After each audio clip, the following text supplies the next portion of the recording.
نحمده ونصلي ونسلم على رسوله الكريم اما بعد فاعوذ بالله من الشیطان الرجیم بسم اللہ الرحمن الرحیم۔ سامعین، رمضان شریف کے اندر جو فقہی مسائل کے بارے میں کہا گیا تھا کہ اس کے بارے میں درس بیان کیا جائے گا، تو یہ دوسرا درس ہے فقہی مسائل کے بارے میں۔ آج انشاءاللہ عز و جل رمضان کے روزوں کے اندر جو نیت کی جاتی ہے اس بارے میں بحث کی جائے گی، اس بارے میں کچھ مسائل بیان کیے جائیں گے۔ سامعین، سب سے پہلے یہ یاد رکھیے کہ ہم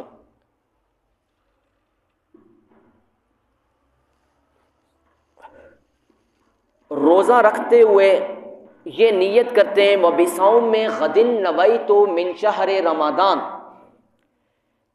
یہ یاد رکھیے کہ اس پر بھی کچھ لوگ اعتراضات کرتے ہیں کہ یہ نیت کہاں سے آپ نے نکال لی ہے۔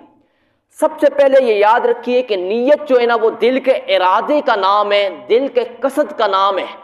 بندے کی جو دل کی کیفیت ہوتی ہے اس کو کیا کہتے ہیں؟ نیت کہتے ہیں۔ اگر کوئی بندہ زبانی طور پر یہ نہ بھی کہے کہ میں کل کیا رکھوں گا، آئندہ کل روزہ رکھوں گا، اس کا ارادہ ہو روزہ رکھنے کا، اب وہ زبانی نیت نہ بھی کرے تو بھی کیا روزہ ہو جائے گا۔ لیکن علماء فرماتے ہیں کہ زبان کے ساتھ یہ الفاظ کہہ لینا مستحب ہے، مباح ہے، اور یہ بہتر ہو جاتا ہے، احسن عمل ہو جاتا ہے کہ بندہ اس طرح کہے وَبِصَوْمِ غَدٍ نَوَيْتُ مِنْ شَهْرِ رمضان۔ لیکن یہ جو الفاظ ہیں یہ یاد رکھیے اس وقت ہیں کہ جب بندہ رات کے وقت نیت کرے کہ کل میں کیا کروں گا، روزہ رکھوں گا۔ اب ہمارے ہاں یہ ہوتا ہے کہ ہم کیا کرتے ہیں، سحری کھا کر جب صبح کی اذان ہونے لگتی ہے اس سے پہلے کیا کرتے ہیں، ہم نیت کر رہے ہوتے، تو اس وقت یہ الفاظ نہیں کہنے چاہیے، بلکہ بندہ اس طرح کہے کہ آج کے دن کی روزے کی میں نیت کرتا ہوں، تو اس وقت غد کا لفظ استعمال نہیں کرنا چاہیے، بلکہ کہنا چاہیے وَبِصَوْمِ الْيَوْمِ نَوَيْتُ مِنْ شَهْرِ رمضان، کہ میں آج کے دن کے روزے کی نیت کرتا ہوں۔ تو اس طرح یہ الفاظ کہے تو یہ کیا ہے، بہتر اور احسن اور مستحب ہو جائے گا۔ دوسرا یہ یاد رکھیے کہ کوئی بندے ایسے ہوتے ہیں کہ جن کو بیماری لائق ہوتی ہے، کومے کی بیماری ہوتی ہے۔ آج کل بندہ کیا ہوتا ہے، کومے کے اندر چلا جاتا ہے، بے ہوش ہو جاتا ہے۔ اگر کوئی ایسا مریض ہے کہ جس کو کومے کی بیماری ہے، اس نے رات کے وقت نیت کی روزے کی، اب رات کے وقت نیت کی، کل دن کے اندر وہ بے ہوش ہو گیا۔ اب جب بے ہوش ہو گیا تو الیاذ باللہ، اللہ نہ کرے، خدا نہ خواستہ، وہ 4 دن تک یا 5 دنوں تک اگر وہ بے ہوش رہا تو اس صورت کے اندر اس ایک دن کا روزہ ہوگا، باقی دنوں کا روزہ کوئی نہیں ہوگا۔ باقی جو 3 دن ہیں یا باقی جو 4 دن ہیں ان دنوں کی قضا الگ سے اس کے لیے کرنا کیا ہوگا، ضروری ہوگی اور لازم ہوگی۔ پھر کیا کرے گا، روزوں کا ثواب ملے گا، وگرنہ کیا ہوگا، اس پر وبال اور گناہ ہوگا۔ دوسرا، آج کل بہت یہ مسئلہ سوشل میڈیا پر ٹرینڈ کی صورت کے اندر بن کر پھیلا ہوا ہے اور ہر طرف چل رہا ہے۔ ایک روایت ہے، ایک حدیث پاک ہے جس کو لوگ کیا کرتے ہیں، پیش کرتے ہیں اور کہتے ہیں کہ جب اذان ہو جائے اور آپ کھا رہے ہوں تو اس وقت کھانا بند نہیں کرنا چاہیے بلکہ اپنی حاجت کو پورا کرو۔ وہ روایت پڑھتے ہیں حضرت ابو ہریرہ سے، اور سنن ابو داؤد کے اندر روایت اور صحیح روایت، قال رسول اللہ صلی اللہ علیہ وسلم اذا سمع احدکم النداء والاناء على يده فلا يضع حتى یقضی حاجتہ منہ، او کما قال، سرکار علیہ الصلوۃ والسلام نے فرمایا کہ جب مؤذن اذان دے اور تم اذان کو سنو اور تم کھانا کھا رہے ہو اور برتن تمہارے ہاتھ میں ہو تو اس وقت کھانا ختم نہ کرو بلکہ کھانا مکمل کر کے پھر بعد میں کیا کر لو، کھانے کو بند کر لو۔ اب یہ روایت لوگ کیا کرتے ہیں، پیش کرتے ہیں اور کہتے ہیں کہ اذان ہو بھی جائے تو بندے کو کیا کرنا چاہیے، کھانا چاہیے۔ لیکن یہ بات یاد رکھیے کہ اگر اس روایت کے پیش نظر آپ نے اذان ملتے ہوئے بھی کھا لیے تو آپ کا روزہ نہیں ہوگا. آپ نے روزے کی نیت کی تھی تو وہ اسی وقت کیا ہو جائے گا, ٹوٹ جائے گا, کیونکہ وقت کیا ہو چکا تھا, ختم ہو چکا تھا. اب یہاں اس روایت کا کیا جواب ہے؟ اس کے دو جواب علماء کرام نے دیے.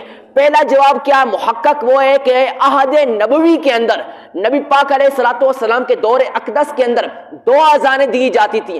ایک اذان حضرت بلال دیا کرتے تھے, ایک اذان حضرت عبداللہ بن ام مکتوم دیا کرتے تھے. حضرت بلال تہجد کی اذان دیا کرتے تھے اور فجر کی جو اذان ہوتی تھی وہ حضرت ابن ام مکتوم دیا کرتے تھے. جس روایت کے اندر یہ فرمایا گیا کہ اذان ہو جائے تم کھانا بند نہ کرو, وہ حضرت بلال کی اذان ہے اور وہ تہجد کے وقت ہوتی تھی. اور تہجد کے وقت کیا سحری کا وقت ابھی کیا ہوتا ہے, باقی ہوتا ہے, تو اس وقت تک کیا بندہ کھا پی سکتا ہے, اس کے لیے کھانا کیا منع نہیں. دوسرا جواب علماء نے یہ دیا کہ اس کے اندر یہ کہ اگر کسی بندے کو سحری کے ٹائم کے اندر کیا ہو, شک ہو, اور اس کو کیا ہو, یہ شک ہو کہ آیا ٹائم ختم ہوا یا کہ نہیں ہوا, تو شک کے پیش نظر کھا سکتا ہے. اس کے اندر کیا ہے, دو قول حضرت عبداللہ بن عباس کے ہیں. وہ فرماتے ہیں احل اللہ لک الاکل والشرب ما شککتا, جب تک تجھے شک ہے تو شک کی صورت کے اندر تیرے لیے کھانا اور پینا کیا ہے, حلال ہے. ایسی دوسری روایت کے اندر مصنف ابن ابی شیبہ کے اندر یہ روایت موجود ہے کہ حضرت عبداللہ بن عباس کے پاس ایک آدمی آیا, اس نے آ کر عرض کی کہ ہم کیا کر سکتے ہیں, جس وقت اذان ہو رہی ہے کھا پی سکتے ہیں کہ نہیں؟ تو ایک بندے نے جواب دیا کہ تو کھا پی سکتا ہے. تو حضرت عبداللہ بن عباس نے کہا کہ یہ اس طرح نہ کہو کہ کھا پی سکتا ہے, بلکہ تو اس طرح کہے کل ما شککتا حتی لا تشکا, او کما قال, کہ تو اتنے تک کھا سکتا ہے جب تجھے کیا ہو, شک ہو.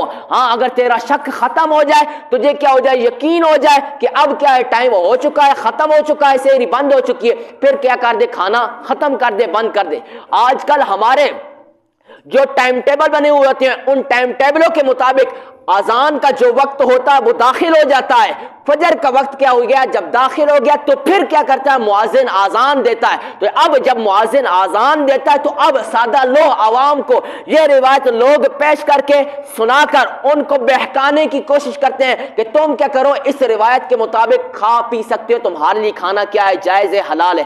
اگر اب اس کے بعد اگر آپ تمام حضرات کو یہ مسئلہ پتہ بھی چل گیا اور اس روایت کا معنی بھی پتہ چل گیا اور اس کا مطلب کیا ہے, اس کے بعد اگر آپ نے کھایا پیا تو اس صورت کے اندر آپ کا روزہ کیا ہوگا, فاسد ہوگا, ٹوٹ جائے گا. رب تعالیٰ سے دعا ہے کہ حق تعالیٰ ہمیں صحیح معنوں کے اندر سمجھ عطا فرمائے. آخر کے اندر آپ تمام حضرات سے, جیسا کہ گزشتہ روز بھی میں نے اپیل کی تھی کہ آپ تمام حضرات اس مدرسے کے ساتھ کیا کرتے ہیں, اپنے تعاون کرتے ہیں.